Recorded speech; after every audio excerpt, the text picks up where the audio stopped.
Hello students, again welcome in Dream Big with Hada sir. Chapter first लेते हैं अपन partnership basic concept. Basic concept में हम सिर्फ ये समझेंगे कि पार्टनरशिप एक्चुअल में होता क्या है, कैसे इसमें अकाउंट्स मेंटेन करते हैं, क्या रूल्स होते हैं, कौन सा एक्ट लगता है, कितने मेंबर्स हो सकते हैं मैक्सिमम से मैक्सिमम, कौन से रूल के अकॉर्डिंग हो सकते हैं। ये सारी डिस्कशन हम इस चैप्टर में करेंगे। उसके बाद छोटी मोटी जो कैलकुलेशन होती है वो भी इसमें होगी। छोटे मोटे अकाउंट्स जो हैं वो यहाँ स्टार्ट हो जाएगा। जब हम पार्टनरशिप से पहले सोल प्रोप्राइटरशिप करते थे तो वहाँ जब फाइनल अकाउंट बनाते थे तो यहाँ पे हम फाइनल स्टेज की बात ही कर रहे हैं। स्टार्टिंग वाले जो बेसिक कॉन्सेप्ट है या जो भी आप बोल सकते हैं जर्नल एंट्रीज है वो हम 11th में सीख चुके हैं। वो पार्टनरशिप हो या सोल प्रोप्राइटरशिप सब में सेम ही होता है। फाइनल स्टेटमेंट जब बनता है तो आपने देखा होगा 11th के अंदर हम 3 अकाउंट से बना रहे थे।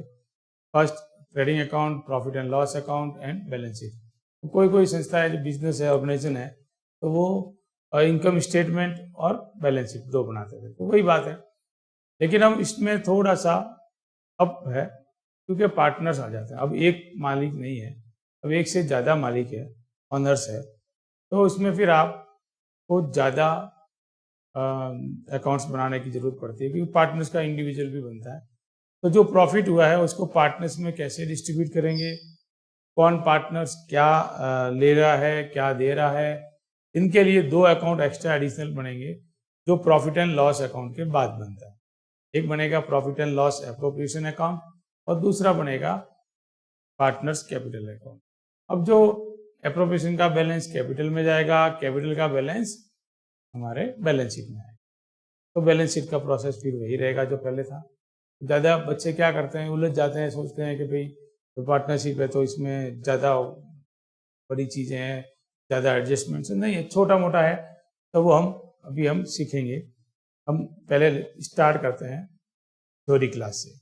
तो मैंने अपने PDF बना रखी है, कुछ नोट्स बना रखे हैं, कुछ कहीं से कलेक्ट किए हैं। ऐसा नहीं है कि तो सब सेम ही होता है। तो लेट डिस्कस नोट्स। अब आपने यहाँ देखा होगा नाम हाडा क्लासेस, यही है क्योंकि हम ऑनलाइन आ गए तो हमने अपना नाम चेंज कर दिया। फर्स्ट लेसन है according to partnership firm fundamental, वही बेसिक कॉन्सेप्ट। इसमें जितने भी मीनिंग्स होते हैं, छोटे छोटे वर्ड्स होते हैं जो एग्जाम में आते रहते हैं, तो उनको हम शॉर्ट में करके एक यहाँ पे एक पेज पे ले आए हैं।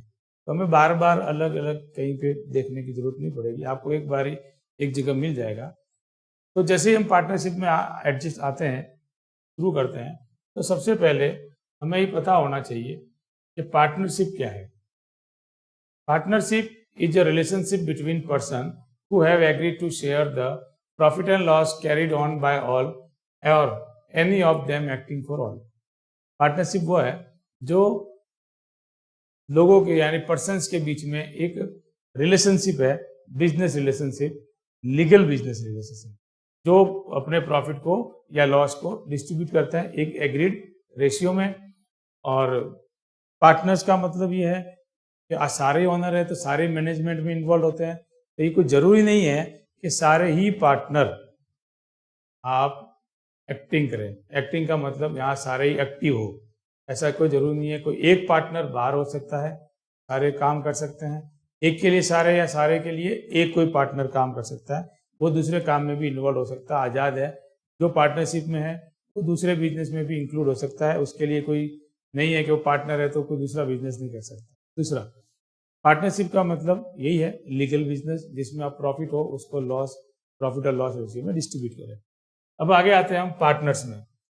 तो पार्टनर्स कौन है? हर वो पर्सन जो पार्टनरशिप में आया है, शामिल हुआ है। Partner are the person who have agreed to carry on business share its profit and loss.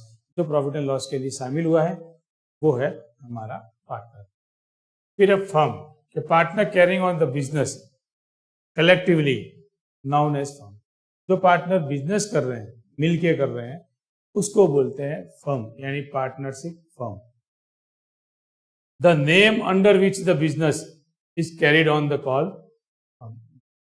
आप किसी नाम के अंडर में काम कर रहे हैं तो उसको बोलते हैं पार्टनरशिप फर्म नेम।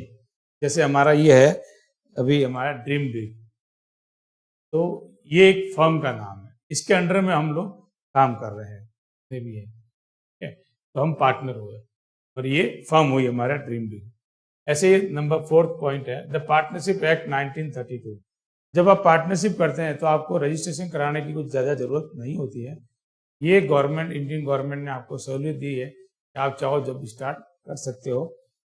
लेकिन अगर एक्ट के अकॉर्डिंग देखें तो काफ़ी सिस्टम ऐसे होते हैं जहां अगर आपका एग्रीमेंट नहीं हुआ है तो पार्टनरशिप एक्ट 1932 अपने आप एप्लीकेबल हो जाता है, चाहे आपने रजिस्ट्रेशन कराया है या नहीं कराया है।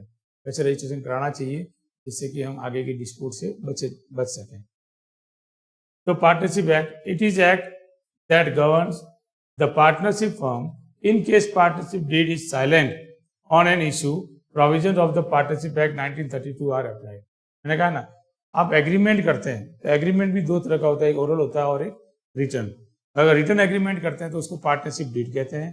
कई बार हम पार्टनरशिप डीड बनाते समय हम कुछ पॉइंट्स भूल जाते हैं या हम उसको ज़्यादा लेट गो कर देते हैं कि छोड़ो नहीं यार, हमारा रिलेशन कभी खराब नहीं होगा, लेकिन कुछ कह नहीं सकते, लाइफ है, अनसर्टेनिटी है, कभी कुछ भी हो सकता है। तो जब डिस्प्यूट होता है तब आपको ये ओरल एग्रीमेंट याद नहीं रहता है या फिर कोई सामने वाला पार्टनर याद नहीं रखना चाहता है या आपके मन में है कि आप याद नहीं रखना चाहते, नेचुरल है, ठीक है। तो वहां पे ये पार्टनरशिप एक्ट लागू हो जाएगा अपने आप, जहां आपने कोई पॉइंट छोड़ा है, ठीक है। तो वो रूल्स अपने आप एप्लीकेबल होंगे, वो बात की बात है। अब ये पार्टनरशिप डीड मैंने बोला आपको, जो रिटर्न एग्रीमेंट होता है उसको हम पार्टनरशिप डीड कहते हैं, लिखा हुआ एग्रीमेंट। कोई भी पार्टनरशिप स्टार्ट करेंगे तो एग्रीमेंट बहुत जरूरी है, बिना एग्रीमेंट के कोई पार्टनरशिप स्टार्ट नहीं हो सकती। अब एग्रीमेंट दो तरह के होते हैं, ओरल भी और रिटर्न भी। ओरल को ज़्यादा लोग मान्यता नहीं देते हैं, इसलिए रिटर्न बनाते हैं, और जो रिटर्न बनाते हैं तो उसको हम बोलते हैं पार्टनरशिप डीड, ठीक है। रिटर्न एग्रीमेंट को पार्टनरशिप डीड कहते हैं। अगला है fixed capital, sorry capital. Capital क्या है? It's a contribution of the partners. जो पार्टनर्स अपना पैसा या अपना बिजनेस या कोई असेट्स लाके कंट्रीब्यूट करता है बिजनेस में, देता है बिजनेस चलाने के लिए, रन करने के लिए, ऑपरेट करने के लिए, तो वो उस पार्टनर के लिए कैपिटल है। और ये कैपिटल को मेंटेन हम दो तरीके से कर सकते हैं, फिक्स्ड कैपिटल मेथड से या फ्लक्चुएटिंग कैपिटल मेथड से, ठीक है। तो हम देखते हैं, पहले हमारे सामने दिया हुआ है दोनों पॉइंट मैंने डिस्क्राइब किए हैं, एक है फिक्स्ड कैपिटल और एक है fluctuating capital. Excuse me.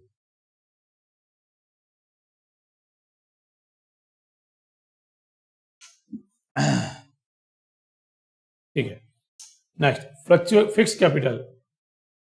Fixed capital का मीनिंग ये है कि जब पार्टनर्स अपना जो इन्वेस्ट करता है, कैपिटल कंट्रीब्यूट करता है, उस कैपिटल को एग्रीमेंट के अकॉर्डिंग अब आप चेंज नहीं करते, बुक्स में वैसे ही शो होगी जैसा आपने इन्वेस्ट किया। सिर्फ दो ऐसी सरकमटेंसेस है जब आपकी कैपिटल चेंज हो सकती है, बाकी किसी भी ट्रांजैक्शन से इन कैपिटल्स पे कोई इफेक्ट नहीं पड़ता है। क्लियर?